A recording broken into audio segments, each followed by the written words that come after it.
Mardi 23 avril 2019, fidèles téléspectateurs de Chérif la télévision, partout où vous nous suivez au Mali et dans le reste du monde, bienvenue dans cette édition.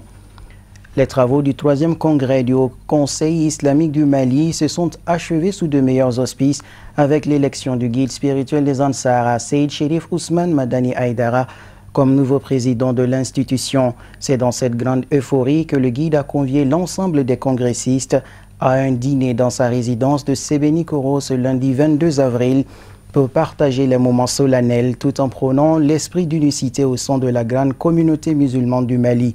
Reportage Amadou Diara, Ibrahim Koulibaly et Seydou Niaré. La tradition est encore une fois de plus respectée par le guide spirituel des Ansar, le président fraîchement élu du Haut Conseil islamique du Mali qui a tenu à convier l'ensemble des congressistes autour d'un bon repas dans un climat très convivial. Ce dîner prouve à suffisance que ce 3e congrès est la matérialisation de l'engagement de la communauté musulmane malienne d'une même voie pour l'instauration de la paix. Le 3e congrès ordinaire du Haut Conseil islamique s'est tenu avant-hier et hier dans de bonnes conditions. La cérémonie d'ouverture a été une cérémonie grandiose et le chef de l'État, son Excellence Ibrahim Boubacar Keïta, nous a honoré de sa présence à cette cérémonie. À la clôture, nous avons été très heureux de constater que les musulmans qui sont venus à cette cérémonie de clôture ont apprécié positivement le travail qui a été fait. Fait dans le consensus, il n'y a pas eu de dérapage. Vraiment, c'est une activité que le Haut Conseil islamique a réussi. Alors, le nouveau président de cette institution a invité les participants au congrès à dîner aujourd'hui. C'est dans ce cadre que nous sommes là. Nous allons travailler à renforcer l'unité des musulmans. Nous allons travailler à faire en sorte que les musulmans s'acceptent, que les Maliens s'acceptent. Donc ça, c'est vraiment le premier défi auquel on va s'atteler. Et vous allez voir, Inch'Allah, nos premières activités vont s'orienter dans ce sens-là. Ces retrouvailles avec l'ensemble des sections et sous-sections des différentes régions, cercles et localités du pays ont certainement permis de mettre en avant l'esprit de cohésion et de réconciliation au sein de la grande famille des religieux. C'est un inédit qu'il y ait un consensus autour de la personnalité du nouveau président qui mesure pleinement l'enjeu des grands défis de l'heure. On a bien organisé ce congrès, 196 associations, 49 cercles du Mali, plus les 10 régions du Mali ont participé à un congrès sans bruit ni rien. On a pu élire un bureau de plus de 50 et quelques membres du bureau exécutif et le conseil national des conseils des sages et la commission de contrôle et la conférence nationale des ulémas, toutes les différentes structures du Haut Conseil. On a élu tous les membres de ces différentes structures sans problème ni rien, avec l'implication de tous les leaders religieux pour amener la paix et la stabilité dans le milieu religieux d'abord. Parce que tous les grandes associations, que ce soit l'AMIPI, que ce soit l'IMAMA, que ce soit la Ligue des prêtres et l'AVM, sont tous là aujourd'hui. Hier, on était tous ensemble dans les palais de congrès. Aujourd'hui, on est là tous pour un dîner de paix, de réconciliation, pour nouvel quinquennat du Haut Conseil, Inch'Allah. Cette initiative, belle initiative de notre premier vice-président et le président national, avant que les régionaux, les délégués retournent dans leurs foyers respectifs, organiser cette soirée de dîner, manger ensemble, parler ensemble, échanger ensemble pour donner un nouveau départ du Haut Conseil pendant 5 ans. Donc comment revivre, comment redynamiser les hauts conseils dans les régions, dans les cercles. Cette dîner, c'est l'objectif de faire cette dîner ensemble, échanger sur l'avenir du Haut Conseil islamique après ce congrès qui a bien reçu. Le nouveau président du Haut Conseil islamique du Mali, Seyd Cherif Ousmane Madani Haïdara, se félicite particulièrement du choix porté en sa personne et s'engage à fédérer davantage toutes les bonnes initiatives allant dans le sens de l'unicité de la religion musulmane au Mali. Dès l'annonce de son élection à la tête de cette institution fêtière, les Ansar n'ont pas tardé à appuyer le guide financièrement qui a annoncé au cours de ce dîner une contribution de 10 millions de francs CFA d'ores et déjà qui serviront à alimenter les fonds de caisse du Haut Conseil islamique du Mali. Une annonce très appréciée apprécié par les convives qui estiment à l'unanimité que Seyd Cherif Ousmane Madane Haïdara est parfaitement l'homme consensuel à la hauteur de toutes les attentes. Cette invitation est un grand geste qui vise à rapprocher davantage les cœurs et les esprits autour d'un repas pour une réelle cohésion sociale. C'est le sentiment exprimé par l'ensemble des congressistes présents à ce dîner offert par le tout nouveau président du Haut Conseil islamique du Mali. Ils sont au micro de Amadou Diarra, Ibrahim Koulibaly. Oui, j'ai beaucoup assisté à des élections. C'est la première fois que je vois une élection aussi facile. J'ai vu les députations, les présidentielles, les communales. Mais pour ce bureau, c'est ma première fois et c'est la première fois que je vois une telle élection plus facile, plus acceptée de tous. Oui, vraiment, je me retrouve dans un monde que je ne pensais pas que ça existe au Mali même. Je me trouve dans une paix, dans un monde, dans une convivialité d'autres mondes. Je me vois au Moyen-Orient. Je ne pense pas si ces châteaux existent à Bamako. Et je suis très content, je me vois chez moi, je remercie tout le monde. Au nom de la région, je remercie tout le monde, je remercie Lili. Et nous avons beaucoup d'impressions que nous souhaitons qu'il nous change beaucoup de choses. Le Mali n'est même pas déchiré comme les gens le pensent. Le reste du monde a été déchiré plus que le Mali. Nous voulons seulement des hommes comme ces présidents qui vont s'arrêter et les réconcilier et les coudre. Les hommes ne sont pas arrêtés encore, sinon le Mali n'est pas aussi déchiré que ça. On vient de faire un travail vraiment impressionnant. Parce que tout le monde nous écoutait au dehors pour voir la sortie, ce que ça va donner. Et Dieu merci, on a montré que nous sommes grands, on a montré que nous sommes des intellectuels et on a pu trouver un bureau consensuel dirigé par le shérif Ousmane Madane Haïdara. Moi, c'est ma première participation. Je vois que déjà le nouveau bureau commence bien. Ça commence bien, ça commence par l'unicité. Parce que le fait d'avoir tout de suite, il vient d'être élu, et ce soir même organiser un dîner à toutes les délégations, tous les membres du nouveau bureau, vraiment je trouve qu'il doit être salué. Et ça nous encourage de voir qu'il y a un changement. On a espoir, parce que quelque chose, c'est depuis le début que tu vois que c'est bon. Parce qu'il n'y a pas eu de divergence, il n'y a pas eu d'opposition. Tout le monde a accepté le bureau, tout le monde a acclamé le bureau. Et les hommes et les femmes qu'on a choisis pour ce bureau, c'est des hommes qui sont volontaires pour la religion. Ils sont volontaires pour le développement, ils sont volontaires pour la paix, ils sont volontaires pour la réconciliation. Et Inch'Allah, ça va aller. Haïdara, il a été un exemple pour le Mali, parce qu'il n'y a jamais eu sa façon de faire là. Il ne voulait même pas prendre ça. Il a même juré de ne pas prendre ça. Les gens l'ont forcé. Lui-même, il a dit ça hier, parce que tout le Mali était prêt à le soutenir et à le prendre comme président du Conseil islamique. Depuis 3 mois, les gens sont derrière lui, il n'a pas accepté. Et maintenant, il a vu que vraiment tous les Maliens étaient derrière lui, il était obligé de le faire. Voilà, donc en tout cas, ça s'est bien passé.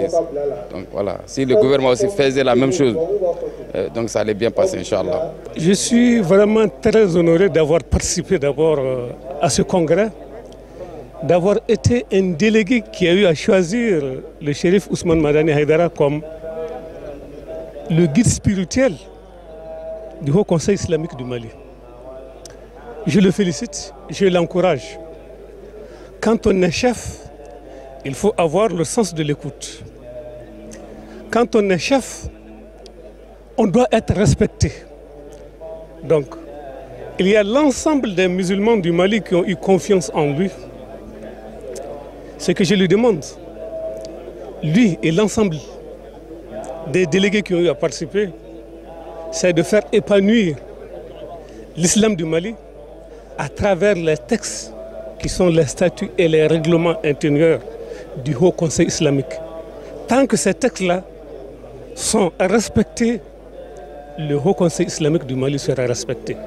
Bon vent au tout nouveau président du Haut Conseil islamique du Mali. L'Association malienne des droits de l'homme, AMDH, en collaboration avec ses partenaires, organise du 23 au 26 avril 2019 un atelier de renforcement des capacités sur la protection des droits de femmes au Mali.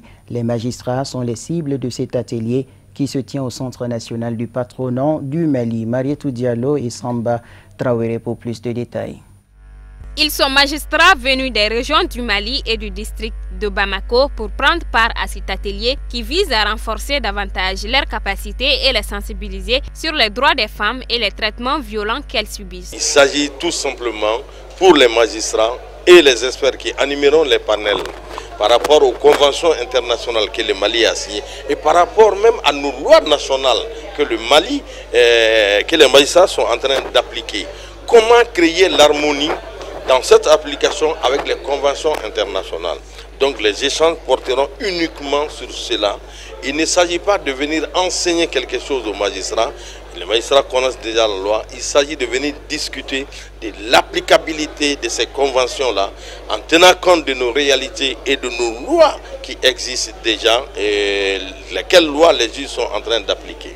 Bon, les résultats attendus, c'est que nous voudrons tout simplement que les magistrats soient imprégnés de l'existence et de la connaissance des conventions que le Mali a ratifiées. Le contexte algérien et malien présente une certaine similitude. C'est pourquoi le Comité international pour le développement des peuples accompagne la MDH dans cette démarche. Ce que nous on souhaite, c'est qu'on a un changement de comportement et de mentalité. Et surtout aussi que les femmes qui se retrouvent en face de la justice soient plus protégées et qu'elles n'ont pas beaucoup de soucis aussi à aller voir des magistrats ou des juges qui sont sensibilisés, qui ont plus d'attention vers les femmes qui vont chez eux. Au sortir de cet atelier, les magistrats seront mieux outillés sur les instruments juridiques internationaux, régionaux et nationaux de protection des droits des femmes, ainsi que sur les stratégies de protection et de sécurisation des victimes de violences sexuelles basées sur le genre. La coalition des associations pour la promotion de l'emploi des jeunes au Mali, CAPEJ Mali, a initié une formation sur les enjeux de la drogue et de l'alcool. 3 jours durant, les participants essentiellement jeunes ont été mieux outillés sur les dangers liés à cette pratique. La cérémonie de clôture a eu lieu ce lundi 22 avril au CCRF de Kalabankoro, cercle de Kati. Amadou Diallo et Fousséni Keita nous en disent plus. La consommation de la drogue et de l'alcool est devenue monnaie courante au sein de la jeunesse malienne. Face à ce danger qui prend de l'ampleur avec un niveau excessif dans notre pays, la coalition des associations pour la promotion de l'emploi au Mali, CAPEJ Mali, attire l'attention des couches sociopolitiques et religieuses de notre pays sur le sujet. La consommation de ces stupéfiants, la drogue et l'alcool augmente de jour en jour. Donc nous, la CAPEJ Mali, on dit qu'on ne peut pas rester à la marge parce que nous sommes les premières victimes face à ces fléaux. Donc raison pour laquelle on s'est dit qu'on ne va pas s'asseoir, on va faire tout nos possibles pour vraiment lutter contre ces stupéfiants-là. C'est un grand fléau, donc je lance un appel vibrant à l'endroit de ces jeunes de ne même pas essayer de goûter à ces stupéfiants-là. Et encore à d'autres organisations de jeunes de multiplier les efforts pour qu'on puisse ensemble se donner la main pour lutter contre ces produits toxiques. Il ressort de cette session de formation que le taux de consommation de la drogue et de l'alcool a atteint les 72% de la jeunesse malienne, dont 25% de filles. Une situation qui interpelle tout un chacun au dire des initiateurs. Encore à l'endroit de nos partenaires, à l'endroit de nos autorités politiques, que vraiment aujourd'hui la jeunesse malienne, la population malienne en toutes les, a besoin aujourd'hui de leur accompagnement. Pour mieux lutter contre ces produits toxiques qui ne font que nuire l'horizon. L'initiative elle est très bonne, pertinente. On ne peut même pas estimer la valeur de cette initiative. Et en matière de conseil, je ne pourrais qu'encourager les jeunes à aller dans ce sens. Ce groupe a emprunté un chemin qui nous confirme que la relève sera assurée. et dans un bon sens. Le maire délégué de Kalabankoro a porté un intérêt tout particulier au choix du thème. Il a salué cette initiative de CAPEJ Mali tout en donnant l'assurance de l'accompagnement total des autorités communales pour éradiquer ce phénomène à Kalabankoro, l'une des communes les plus touchées. On a constaté que le taux de consommation de la drogue et l'alcool est trop élevé dans notre commune. S'il y a des associations qui ont eu l'idée de former des formateurs pour que à leur tour puissent sensibiliser et puis former des jeunes pour l'abandon de l'alcool, cette initiative ne sera que la bienvenue pour nous et les autorités de la commune. Quand même, je leur dis que la mairie reste à leur disposition et que la mairie ne ménagera aucun effort pour les accompagner. En réalité, la formation a été très intéressante pour nous. Nous, en fait, nous étions déjà conscients de ce problème-là. En réalité, il y a de ces dangers-là qui sont ressortis à travers nos brillants formateurs. Nous avons pu vraiment comprendre, c'est-à-dire à travers eux, que nous, on ne savait pas. Donc c'est ça qui va vraiment nous aider encore davantage pour que nous puissions en réalité prendre les choses en main. Après les 3 jours de formation sur les enjeux de la drogue et de l'alcool, ils sont au total 15 participants à avoir reçu leur attestation. Une prise de photos de famille a mis fin à la cérémonie. À présent, le tour d'horizon de l'actualité internationale en bref et en images, commenté par Sadio Sidibé.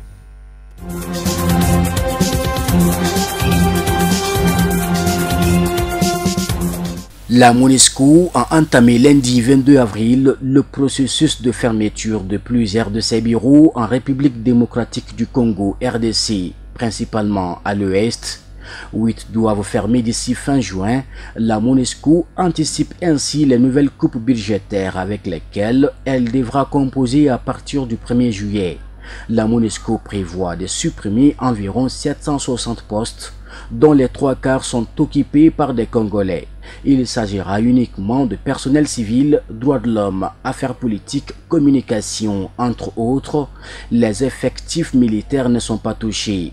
Des coupes seront effectuées dans tout le pays, mais concernent principalement le personnel affecté à 8 bureaux destinés à fermer d'ici au 30 juin.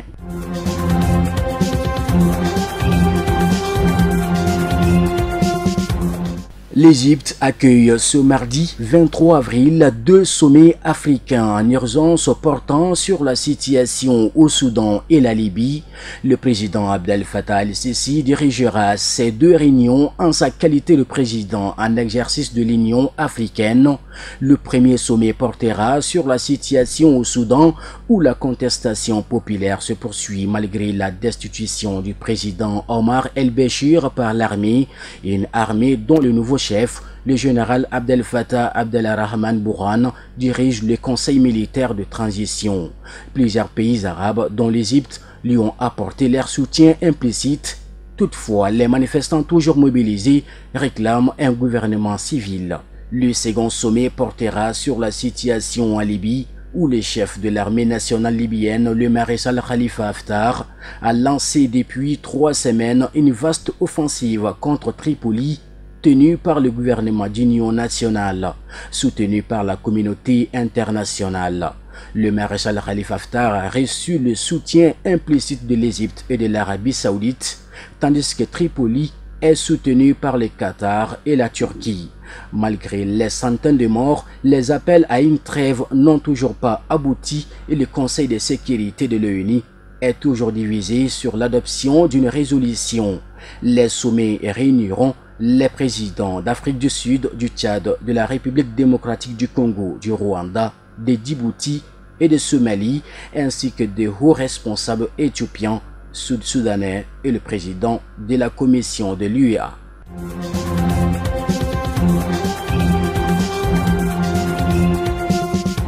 Le Premier ministre gabonais Julien Kogué Bekele réunit ce mardi tous les principaux syndicats du pays pour lancer officiellement un dialogue social dont le but est de créer un consensus national sur la cure d'austérité envisagée par les gouvernements. Le Gabon attend dans les prochains jours une délégation du FMI pour évaluer ses efforts dans la réduction des dépenses et la relance de son économie, alors que dans le même temps, le gouvernement veut un consensus national sur ces coupes qu'il souhaite faire. Quasiment tous les syndicats ont convié à RFI qu'ils participent ce mardi à la rencontre convoquée par le Premier ministre, même s'ils n'en connaissent pas l'ordre du jour. Une source proche de la primature a indiqué que la concertation portera sur les réformes initiées par le gouvernement. En d'autres termes, le Premier ministre Julien Kogé Bekele tentera de faire accepter les mesures d'austérité adoptées par son gouvernement pour réduire le train de vie de l'État.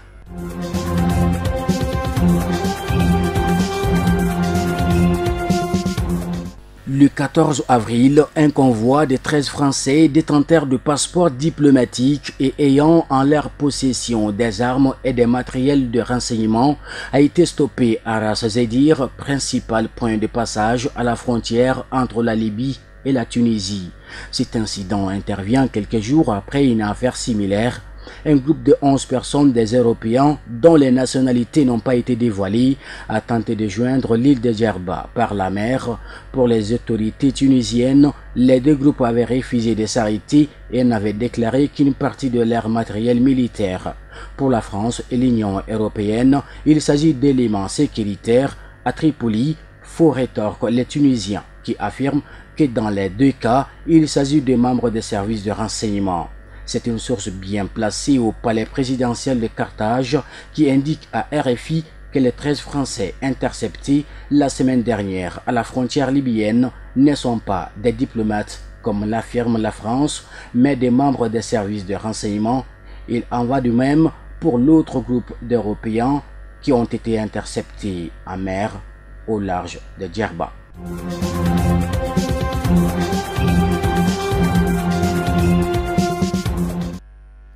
Voilà qui met fin à cette édition qui vous a été proposée par l'ensemble de la rédaction.